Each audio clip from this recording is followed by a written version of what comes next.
మొగిలిగిద్ద ప్రభుత్వ పాఠశాల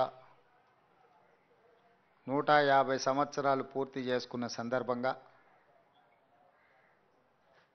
ఈ గ్రామాన్ని ఈ పాఠశాలను అభివృద్ధి చేయాలని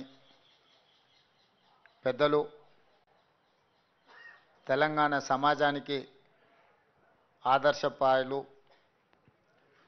ప్రొఫెసర్ హరగోపాల్ గారు వారి నేతృత్వంలో ఈ గ్రామానికి సంబంధించిన పెద్దలు వచ్చి నాకు కలిసి ఈ పాఠశాల యొక్క గొప్పతనాన్ని వివరించడం జరిగింది. నాకు ఆశ్చర్యం అనిపించి నిజంగా 150 సంవత్సరాలు పూర్తి చేసుకున్న ప్రభుత్వ పాఠశాల పాత మహబూబ్నగర్ జిల్లాలో పాలమూరు జిల్లాలో ఉండడం, ఈ పాఠశాలలో హైదరాబాద్ సంస్థానం ప్రజాపాలనలోకి వచ్చిన తర్వాత మొట్టమొదటి ముఖ్యమంత్రి గారిని అందించిన పాఠశాల కావడం ఇది ఒక గొప్ప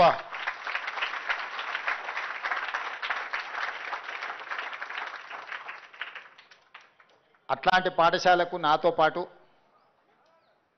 ఈరోజు ప్రొఫెసర్ కోదండరామ్ గారిని, మహేందర్ రెడ్డి గారిని, ఎమ్మెల్సీ దామోదర్ రెడ్డి గారిని, మీ స్థానిక శాసనసభ్యులు ఈర్లపల్లి శంకర్ గారిని, కార్పొరేషన్ చైర్మన్ నరసింహారెడ్డి గారిని, ఇతర అధికారులందరినీ గ్రామ ప్రజలందరూ ఆహ్వానించి ఈ కార్యక్రమంలో పాల్గొనే ఒక గొప్ప అవకాశం మాకందరికీ దక్కింది. ఎన్నో పాఠశాలలు, ఎన్నో కళాశాలలు, ఎన్నో యూనివర్సిటీలకు ప్రారంభోత్సవ కార్యక్రమాలలో మేము పాల్గొంటుండొచ్చు భవిష్యత్తులో, గతంలో. కానీ 150 సంవత్సరాల చరిత్ర కలిగిన ఈ చరిత్ర కలిగిన పాఠశాల నుంచి హైదరాబాద్ సంస్థానం ప్రజాస్వామ్య రాష్ట్రంగా ఏర్పడ్డ మొట్టమొదటి ముఖ్యమంత్రిని అందించి, అదేవిధంగా మర్రి చెన్నారెడ్డి గారిని, అదేవిధంగా సత్యనారాయణ రెడ్డి గారిని, శ్రీనివాసరావు మంత్రి గారిని, చాలామంది పాఠశాల మనకు అందించడం జరిగింది. ఆనాడు ఉర్దూ మీడియంతో ప్రారంభమైన ఈ పాఠశాల ఈనాడు ఈ సమాజానికి అవసరమైన మేధా సంపత్తును అందించడానికి ఇంకా కృషి చేస్తూనే ఉంది. వాస్తవంగా ప్రొఫెసర్ హరగోపాల్ గారు చెప్పినట్టు ఆనాడు చంద్రబాబు నాయుడు గారు, ఇతర ముఖ్యమంత్రులు ఈ గ్రామ అభివృద్ధి కోసం ఆనాడు జూనియర్ కళాశాలను ఇవ్వడం కానీ, రకరకాల ఈ గ్రామంలో తుర్రఖాన్ బాజ్ని ఈ గ్రామంలోనే నిజాంకు వ్యతిరేకంగా పోరాటం చేస్తుంటే స్వేచ్ఛ కోసం వారు నిరంతరం కృషి చేస్తుంటే గ్రామంలో అరెస్టు చేయడమే కాకుండా ఆనాడే గ్రామంలో పోలీస్ స్టేషన్, ఒక గ్రంథాలయం, అభివృద్ధి కార్యక్రమాలకు సంబంధించి గ్రామానికి ఇచ్చిండ్రు. మరి ఈరోజు తెలంగాణ రాష్ట్రం వచ్చిన తర్వాత ఈ గ్రామము, ఈ పాఠశాలను అద్భుతంగా అభివృద్ధి చేసుకొని భవిష్యత్ తరాలకు ఇది ఒక చరిత్రగా అందించాల్సిన బాధ్యత రాష్ట్ర ప్రభుత్వాల మీద ఉండే. కానీ గత ప్రభుత్వం పూర్తి స్థాయిలో దృష్టి పెట్టకపోవడం వల్ల ఈనాడు ప్రొఫెసర్ హరగోపాల్ గారు నా దృష్టికి తీసుకొస్తే తక్షణమే సార్ మీరు చెప్పాల్సిన అవసరం లేదు, ఆ గ్రామానికి అవసరమైన అన్ని అభివృద్ధి కార్యక్రమాలను ఇద్దాం, ఈ పాఠశాలలో ఇంకా ఈ రాష్ట్ర, ఈ దేశ భవిష్యత్తును నిర్మించగలిగిన విద్యార్థులను తయారు చేయడానికి అవసరమైన ప్రోత్సాహాన్ని ఇవ్వడం నా బాధ్యత. బూరుగుల రామకృష్ణారావు గారి తర్వాత మళ్ళీ తెలంగాణ రాష్ట్రానికి ముఖ్యమంత్రి అయ్యే అవకాశం ఈ పాలమూరు బిడ్డకు దక్కింది. ఇది పాలమూరు జిల్లా యొక్క ప్రతిష్ట, పాలమూరు జిల్లా యొక్క గౌరవం. ఈ ప్రతిష్టను, ఈ గౌరవాన్ని నిలబెట్టే బాధ్యత నా మీద ఉన్నది. తప్పకుండా ఇక్కడికి సంబంధించి, ఈ పాఠశాలకు సంబంధించిన అభివృద్ధికి ఎన్ని నిధులు కావాలనో మనం ఇద్దామని తక్షణమే కలెక్టర్ గారికి నేను ఆదేశాలు ఇచ్చి, మీరు వెళ్ళి అక్కడ పరిశీలించండి అని చెప్తే పాఠశాల కోసం ఒక 10 కోట్లు, లైబ్రరీ కోసం, గ్రామ పంచాయతీ బిల్డింగ్ కోసం, వీటన్నిటికీ నిధుల ప్రతిపాదన, అదేవిధంగా ఈ గ్రామంలో సీసీ రోడ్ల కోసం, ఉపాధి హామీ పథకం నుంచి ఇవన్నీ ఒక 16 కోట్ల రూపాయలు ఈ గ్రామం యొక్క అభివృద్ధి కోసం ఈరోజు నిధులను మంజూరు చేయడం జరిగింది. అదేవిధంగా మా శాసనసభ్యుడు ఒక మైనారిటీ కమ్యూనిటీ హాల్ కూడా కావాలి గ్రామంలో ఉన్నారు అని చెప్పిండ్రు. తప్పకుండా ప్రభుత్వం దానిని కూడా పరిగణలోకి తీసుకుంటుంది. ఇదే కాకుండా ఈరోజు విద్యతో పాటు సాంకేతిక నైపుణ్యాన్ని అభివృద్ధి చేయాల్సిన అవసరం ఉంది. ఉద్యోగ ఉపాధి అవకాశాలు పెంచుకోవాలంటే విద్యతో పాటు సాంకేతిక నైపుణ్యాన్ని విద్యార్థులు పెంపొందించుకున్నప్పుడే ఈ పోటీ ప్రపంచంలో తట్టుకోగలరు, నిలబడగలరు. అందుకే ఈరోజు ఈ గ్రామానికి అడ్వాన్స్డ్ టెక్నాలజీ సెంటర్ని కూడా మంజూరు చేస్తున్నారు. భవిష్యత్తులో మీరు చదువుకున్న వాళ్లకు 10th ఇంటర్ చదువుకున్న వాళ్ళు సాంకేతిక నైపుణ్యాన్ని ఇస్తే రేపు రాబోయే ఈ పోటీ ప్రపంచాన్ని తట్టుకొని నిలబడి రాణించగలరని చెప్పి ఈరోజు మొగిలిగిద్ద గ్రామానికి అడ్వాన్స్డ్ టెక్నాలజీ సెంటర్ను కూడా మనము మంజూరు చేసుకోవడం జరిగింది. ఈరోజు ఇక్కడ ఉన్న పాఠశాల ఉపాధ్యాయులతో పాటు విద్యార్థులకు కొన్ని వాస్తవాలను నేను ప్రొఫెసర్ హరగోపాల్ గారి సమక్షంలో నేను వివరించదలుచుకున్నా. చాలా సంవత్సరాలు టీచర్ల నియామకాలు జరగలేదు. కానీ మనం వచ్చిన ఎంబడే డిఎస్సి సెలక్షన్స్ తక్షణమే నోటిఫికేషన్ ఇచ్చి 11,000 మంది టీచర్ల నియామకాలను వచ్చిన మొదటి 6 నెలల్లోనే నియమించడం జరిగింది. ఎందుకంటే తండాలలో, గూడాలలో, మారుమూల పల్లెల్లో ప్రభుత్వ పాఠశాలలు మూసివేస్తే అక్కడుండే పేదలకు విద్య దూరం అయితే తీరని అన్యాయం జరుగుతుంది. ఆ పేదలు విద్యకు దూరం అవుతే రైట్ టు ఎడ్యుకేషన్ యాక్ట్ని మనము వాళ్ళ విద్య యొక్క హక్కు చట్టాన్ని మనమే కాల రాసినట్టు అవుతుంది. ఆ తండాలలో, గూడాలలో, మారుమూల పల్లెల్లో మూతపడ్డ పాఠశాలలు తెరవాలి అని ఎంబడే నోటిఫికేషన్ ఇచ్చి 11,000 మంది టీచర్ల నియామకాలను నాకు తెలిసి ఇక్కడనే వెంకటనరసింహారెడ్డి గారు అధికారి ఉన్నారు. 40 ఎన్ని రోజుల్లో మనం అది 55 రోజుల్లోనే గతంలో నోటిఫికేషన్లు ఇస్తే సంవత్సరాల కొద్ది కాలయాపన జరిగేది. కానీ నోటిఫికేషన్ నుంచి రిక్రూట్మెంట్ వరకు టెట్ పరీక్షలు కూడా నిర్వహించడానికి 55 రోజుల్లోనే 2 నెలలు పూర్తి కాకంటే ముందే 11,000 మంది టీచర్లను నియమించడం ద్వారా పేదలకు విద్యను అందించాలనే ఉక్కు సంకల్పంతో ఈ ప్రభుత్వం ముందుకు వెళ్తుందని చెప్పి నేను ఈ సందర్భంగా చెప్పదలుచుకున్నా. అదేవిధంగా ఆనాడు రాజశేఖర రెడ్డి గారు కాంగ్రెస్ పార్టీ అధికారంలోని ముఖ్యమంత్రిగా ఉన్నప్పుడు తెలంగాణలో విద్యా అవకాశాలు తక్కువన్నాయని చెప్పి ప్రతి ఆనాటి ఉమ్మడి జిల్లాలో యూనివర్సిటీలను ఇవ్వడం జరిగింది. ఈరోజు పాలమూరులో ఉన్న పాలమూరు యూనివర్సిటీ కావచ్చు, నల్గొండలో కావచ్చు, నిజామాబాద్లో కావచ్చు, కరీంనగర్లో ఈ యూనివర్సిటీలు అన్నిటిని కూడా ఆనాడు పేదలకు విద్యను అందుబాటులోకి తీసుకురావాలి, పీజీలు, పిహెచ్డీలు పేదలు చదువుకోవాలి, తద్వారా సమాజం అభివృద్ధి పదం వైపు నడవాలని నాడు యూనివర్సిటీలను ఇస్తే గత 10 సంవత్సరాలు యూనివర్సిటీల వైస్ ఛాన్సలర్ల నియామకం కానీ అధ్యాపకులను కానీ ఈరోజు నియామకాలు చేపట్టకపోవడం వల్ల అవన్నీ కూడా ఒక పునరావాస కేంద్రాలుగా మారినాయని గుర్తించి వచ్చిన ఎంబడే అందరినీ ప్రతిభావంతులైన వైస్ ఛాన్సలర్లను నియమించినము. వైస్ ఛాన్సలర్లను నియమించడం కాదు, 60 సంవత్సరాలు ప్రొఫెసర్ల యొక్క రిటైర్మెంట్ ఉంటే మొన్న 26 జనవరి రోజు ప్రొఫెసర్ హరగోపాల్ గారు ముందరనే మాటిచ్చి 27 తారీఖు నాడు ఎంబడే ప్రభుత్వం వాళ్ళ వయసును 65 సంవత్సరాలు ప్రొఫెసర్ల యొక్క రిటైర్మెంట్ ఏజ్ను పెంచి వాళ్ళ అనుభవాన్ని వాళ్ళు పేదలకు నేర్పించాలనుకున్న విద్యను పేదలకు దూరం కాకుండా చూడడానికి ప్రభుత్వం 26 నాడు మాటిస్తే 27 నాడే ప్రొఫెసర్ల రిటైర్మెంట్ వయసును 60 ఏళ్ల నుంచి 65 ఏళ్లకు పెంచుకోవడం జరిగింది. ఎందుకంటే యూనివర్సిటీలలో ప్రొఫెసర్ల కొరత ఉండడం వల్ల పిల్లలకు చదువులే కాదు రీసెర్చ్ కూడా ఇబ్బంది అవుతుంది. ఇట్లాంటి వాటిని అన్నిటిని కూడా దృష్టిలో పెట్టుకొని పేదలు చదువుకోవాలి, బాగా రాణించాలన్న ఆలోచనతోని ప్రొఫెసర్ల యొక్క వయసును కూడా రిటైర్మెంట్ వయసును కూడా ప్రభుత్వం 65 సంవత్సరాలకు పెంచడం జరిగింది. వాళ్ళ అనుభవాన్ని ఈ విద్యార్థుల కోసం వాడాలని.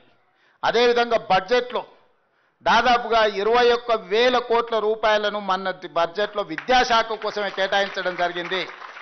బడ్జెట్లో 7% విద్యాశాఖ కేటాయించినము. విద్య యొక్క అభివృద్ధిని, పాఠశాలలను ఆధునీకరించాలన్న ఆలోచనతోని 21,000 కోట్ల రూపాయలను 7% బడ్జెట్ పెట్టినాం. నేను ఈ 7%ని 15%కి తీసుకెళ్ళాలి అని ప్రతి బడ్జెట్లో పెంచుకుంటూ వెళ్ళాలి. విద్య మీద పెట్టే పెట్టుబడి ఖర్చు కాదు, ఇది భవిష్యత్తు పెట్టుబడి. దేశ భవిష్యత్తు తరగతి గదుల్లోనే ఉంది అని ఏదైతే పెద్దలు చెప్పినరో నేను బలంగా విశ్వసిస్తున్నాను, నమ్ముతున్నాను. మేమందరం కూడా ఈ ప్రభుత్వ పాఠశాలల్లో చదువుకొని ఇక్కడి వరకు రాణించగలిగినాము. ఈరోజు రాష్ట్రాన్ని దేశాన్ని పాలించిన పివి నరసింహారావు గారు లాంటి వాళ్ళు, జైపాల్ రెడ్డి గారు లాంటి వాళ్ళు, మర్రి చెన్నారెడ్డి గారు లాంటి వాళ్ళు, హరగోపాల్ గారు లాంటి వాళ్ళు, కోదండరామ్ గారు లాంటి వాళ్ళు అందరూ కూడా ప్రభుత్వ పాఠశాలల్లో చదువుకొని ఈరోజు సమాజానికి ఆదర్శంగా నిలబడ్డారు. అలాంటి ప్రభుత్వ పాఠశాలలను, కళాశాలలను, యూనివర్సిటీలను నిర్వీర్యం చేస్తే ఇది సమాజానికి మనం చేసిన ద్రోహం అవుతుంది. అందుకే ఈ వ్యవస్థల్ని బలోపేతం చేయడానికి రాష్ట్ర బడ్జెట్ 7% నుంచి విడతల వారీగా 15% వరకు పెంచడం ద్వారా విద్యాశాఖ మీద ప్రత్యేకమైన శ్రద్ధ పెట్టాలి అని విద్యాశాఖను ముఖ్యమంత్రిగా ఉన్నది నా దగ్గరే పెట్టుకున్నా. ఇంకొక మంత్రికి ఇస్తే వాళ్ళు ఎలా వ్యవహరిస్తారో, ప్రాధాన్యత ఏ విధంగా ఉంటుందో, వాటి ప్రాధాన్యతలు మారుతుండొచ్చని ఆ శాఖను నా దగ్గర పెట్టుకొని ఈరోజు ఆ శాఖను పూర్తిగా సమీక్షించుకుంటూ ముందుకు వెళ్తున్నాం. ఇదే కాదు, దాదాపుగా 20 ఏళ్ళు టీచర్ల ప్రమోషన్ లేకుండా ఇక్కడ చాలామంది టీచర్లు ఉండొచ్చు, ఫిజికల్ డైరెక్టర్లు కానీ టీచర్లు కానీ 20 సంవత్సరాలు ప్రమోషన్స్ లేకుండే దాదాపుగా 21,000 మంది టీచర్లకు ప్రమోషన్లు ఇవ్వడమే కాకుండా 35,000 మంది టీచర్లను 10 సంవత్సరాలు బదిలీలు లేక ఇబ్బంది పడుతుంటే వచ్చిన ఎంబడే వాటి మీద ప్రత్యేకమైన దృష్టి పెట్టి అధికారులు రాత్రింబగళ్ళు పనిచేసి 21,000 మంది టీచర్లకు ప్రమోషన్లు ఇచ్చి 35,000 మంది టీచర్లను చిన్న వివాదం లేకుండా, ఎక్కడ కూడా ఎలాంటి ఆరోపణ లేకుండా 35,000 మంది టీచర్ల బదిలీల కార్యక్రమాన్ని కూడా ప్రభుత్వం ఒక పకడ్బందీగా నిర్వహించడం జరిగింది. ఇవన్నీ ప్రభుత్వం వైపు నుంచి విద్యను అభివృద్ధి చేయడానికి, అధ్యాపకులను ప్రోత్సహించడానికి అన్ని రకాల ప్రయత్నం మేము చేస్తున్నాం. అదేవిధంగా స్కూల్స్లో, రెసిడెన్షియల్ స్కూల్స్లో ఉండే పిల్లలకు వాళ్ళకు మధ్యాహ్న భోజనం కానీ, భోజనాలు కానీ, లేకపోతే డైట్ ఛార్జెస్, కాస్మెటిక్ ఛార్జెస్ 10 సంవత్సరాలు పెంచకపోతే డైట్ ఛార్జెస్ ఏమో 40%, కాస్మెటిక్ ఛార్జెస్ 200% పెంచి ఈరోజు మంచి భోజనం పెట్టాలి. వాళ్ళ కాస్మెటిక్ ఛార్జెస్ తల్లిదండ్రుల కోసం, చిన్న చిన్న సబ్బుల కోసమో, చిన్న చిన్న షాంపూల కోసం కూడా తల్లిదండ్రుల వైపు ఎదురు చూడాల్సిన పరిస్థితి లేకుండా వాటికి 200% పెంచి గ్రీన్ ఛానల్లో ప్రతి నెల మొదటి వారంలోనే ఆ నిధులు, అంతకుముందు 6 నెలలు 8 నెలలు ఇచ్చేవాళ్ళు కాదు, ప్రతి నెల 10వ తారీఖు లోపలనే గ్రీన్ ఛానల్లో మీకు అందరికీ డైట్ ఛార్జెస్తో పాటు మీ కాస్మెటిక్ ఛార్జెస్ కూడా పెంచి క్రమ పద్ధతి తప్పకుండా ఈరోజు నిధులను విడుదల చేయడానికి ఆదేశాలు ఇవ్వడం జరిగింది. ఈరోజు యూనివర్సిటీలు కానీ, అదేవిధంగా సాంకేతిక నైపుణ్యం కోసం ఇంతకుముందు యూనివర్సిటీలు చాలా పెట్టారు, కానీ సాంకేతిక నైపుణ్యం మీద ప్రత్యేక శ్రద్ధ లేకపోవడం వల్ల పోటీ ప్రపంచంలో మనం వెనుకబడుతున్నామని చెప్పి సాంకేతిక నైపుణ్యం కోసం ఆనాడు 1921 నుంచి 1931 వరకు మహాత్మా గాంధీ గారు స్వతంత్ర పోరాటం కోసం యంగ్ ఇండియా అనే ఒక పత్రికను నడిపిండు. వారిని స్ఫూర్తిగా తీసుకొని యంగ్ ఇండియా స్కిల్స్ యూనివర్సిటీని ఈ తెలంగాణ రాష్ట్రంలో ఉన్న యువకులను అందరినీ కూడా సాంకేతిక నైపుణ్యం పెంచాలి అని చెప్పి యంగ్ ఇండియా స్కిల్స్ యూనివర్సిటీని మనం ప్రారంభించుకొని సింగపూర్ లాంటి దేశాలతో మనం ఒప్పందాలు చేసుకొని అక్కడుండే సాంకేతిక నైపుణ్యాన్ని నేర్పే అధ్యాపకులను మన రాష్ట్రానికి రప్పించడానికి ఈరోజు మనం అన్ని ఒప్పందాలు చేసుకున్నాం. భవిష్యత్తులో స్టాన్ఫర్డ్ యూనివర్సిటీ లాంటి వాళ్ళతో కూడా ఒక అండర్స్టాండ్ చేసుకోవాలని వాళ్ళతోని మనము చర్చలు ప్రారంభించినాం. అంటే ప్రపంచ దేశాలలో, అభివృద్ధి చెందిన దేశాలలో విద్యతో పాటు సాంకేతిక నైపుణ్యం ఏ విధంగా ముందుకు వెళ్తుందో అక్కడ ఉన్న వాటిని నేర్చుకోవడమే కాకుండా అక్కడ నేర్పించే వాళ్ళని మన రాష్ట్రానికి తీసుకొచ్చి మన విద్యార్థులకు నేర్పించాలని ఇవాళ మన ప్రభుత్వం ఒప్పందం చేసింది. మన సింగపూర్ నేను పోయి ప్రత్యేకంగా ప్రభుత్వంతో ఒప్పందం చేసుకొని వచ్చిన. అదేవిధంగా ఇవాళ స్పోర్ట్స్ ఒలింపిక్ ఫలితాలు చూస్తే 140 కోట్ల జనాభా ఉన్న ఒక బంగారు పథకం కూడా మన భారతదేశం సాధించలేదు. సౌత్ కొరియా లాంటి చిన్న దేశం అంతా వాళ్ళు 10 మిలియన్ అంటే 1 కోటి జనాభా ఉండే దేశం 32 పథకాలను సాధించింది. 32 పథకాలలో సౌత్ కొరియన్ స్పోర్ట్స్ యూనివర్సిటీ అని ఒక 30 ఎకరాలలో ఉండే యూనివర్సిటీ, ఒక యూనివర్సిటీ 16 పథకాలు సాధించింది. అందులో ఒక అమ్మాయి 3 గోల్డ్ మెడల్స్ సాధించింది. ఒకే ఒక అమ్మాయి ఒలింపిక్స్లో 3 గోల్డ్ మెడల్స్ సాధించింది. చిన్న దేశము 32 పథకాలు సాధించడమే కాకుండా ఒక అమ్మాయి 3 బంగారు పథకాలను సాధిస్తే 140 కోట్ల జనాభా ఉన్న మన దేశం ఒక్క బంగారు పథకాన్ని కూడా సాధించలేదు అంటే ఇది మనందరం ఆలోచన చేయాలి. అందుకే గ్రామీణ ప్రాంతాలలో మట్టిలో మాణిక్యాలను వెలుగు తీయాలి అని ఈ జాతి యొక్క గౌరవాన్ని పెంచడానికి రత్నాలను తయారు చేయాలని ఇవాళ ప్రైవేట్ పార్ట్నర్షిప్లో యంగ్ ఇండియా స్పోర్ట్స్ యూనివర్సిటీని ఈరోజు మనం ప్రారంభించుకుంటున్నాము.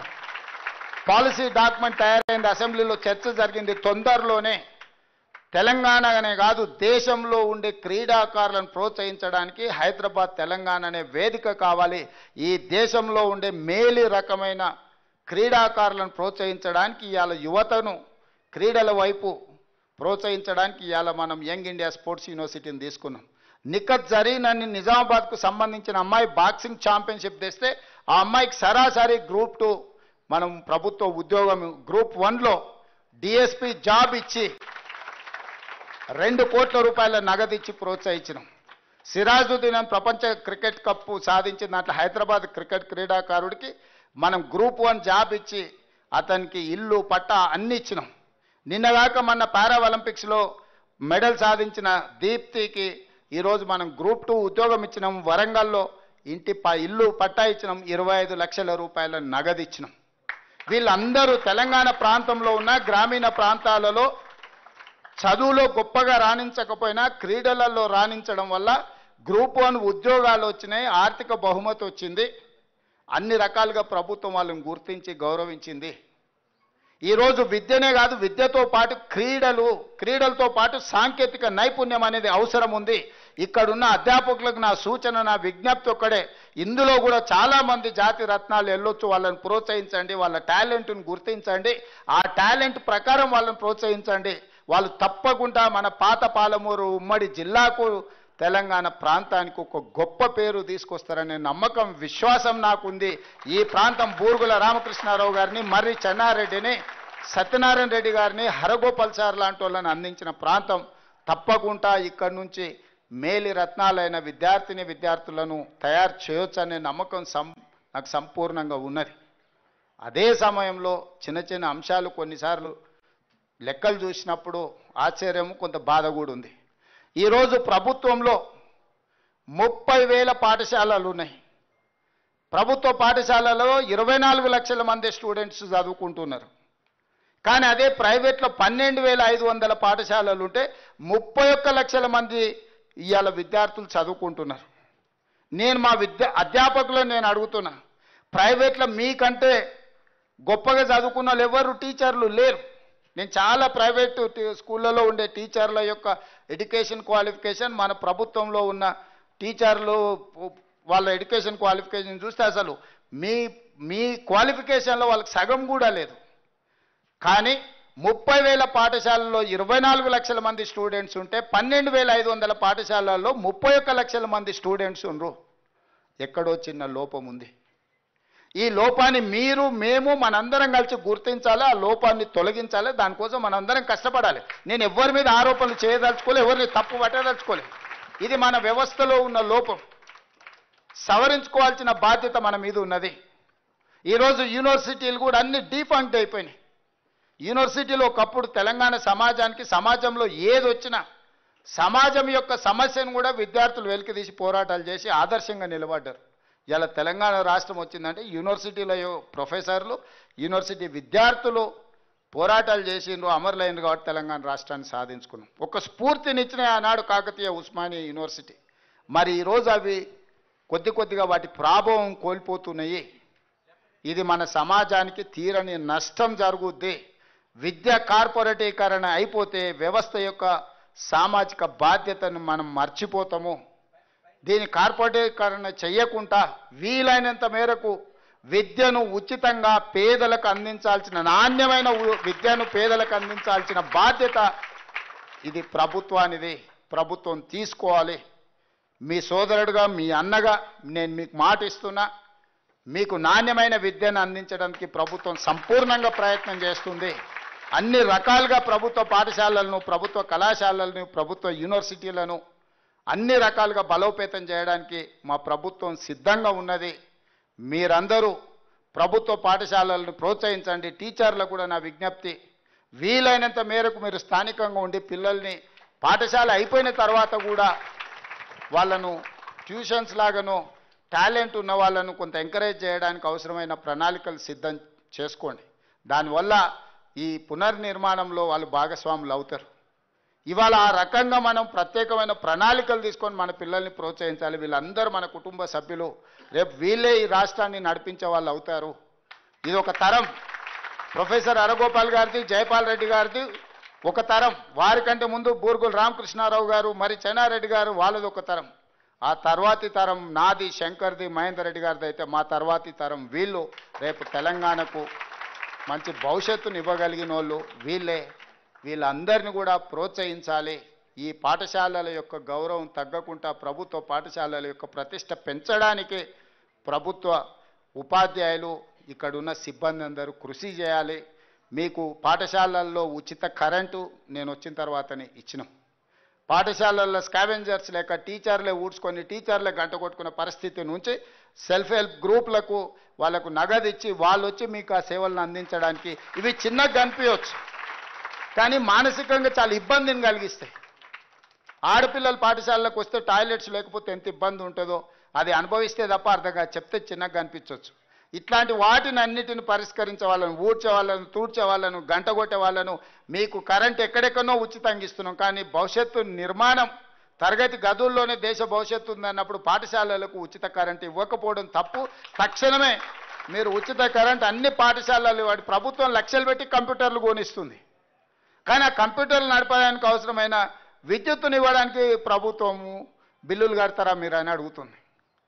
ఇట్లాంటి కొన్ని లోపాలను మనం సవరించుకుని ఇంకా ముందు కూడా ఇట్లాంటివి ఏమైనా ఉంటే వీటిని మనం సవరించుకొని ముందుకు వెళ్దాం. విద్య మీద ప్రత్యేకంగా ఫోకస్ పెడదాం, సాంకేతిక నైపుణ్యం మీద పెడదాం, క్రీడల మీద పెడదాం. మీ అందరినీ ప్రోత్సహించే బాధ్యత నాది. మరొక్కసారి ఇక్కడున్న విద్యార్థులందరినీ కూడా మనస్ఫూర్తిగా అభినందిస్తున్నాం. మీరు అదృష్టవంతులు. ఇక్కడ బూరుగుల రామకృష్ణారావు గారు, హరగోపాల్ గారు చదువుకున్న పాఠశాలల్లో మీకు చదువుకునే అవకాశం ఉంది. మీ పాఠశాలకు 150 సంవత్సరాల ఒక చరిత్ర ఉంది. ఇంత చరిత్ర కలిగిన పాఠశాలలో పనిచేసే ఉపాధ్యాయులు, అదేవిధంగా చదువుకుంటున్న విద్యార్థులు అందరూ కూడా గొప్పగా గర్వంగా మీరు చెప్పుకోవచ్చు.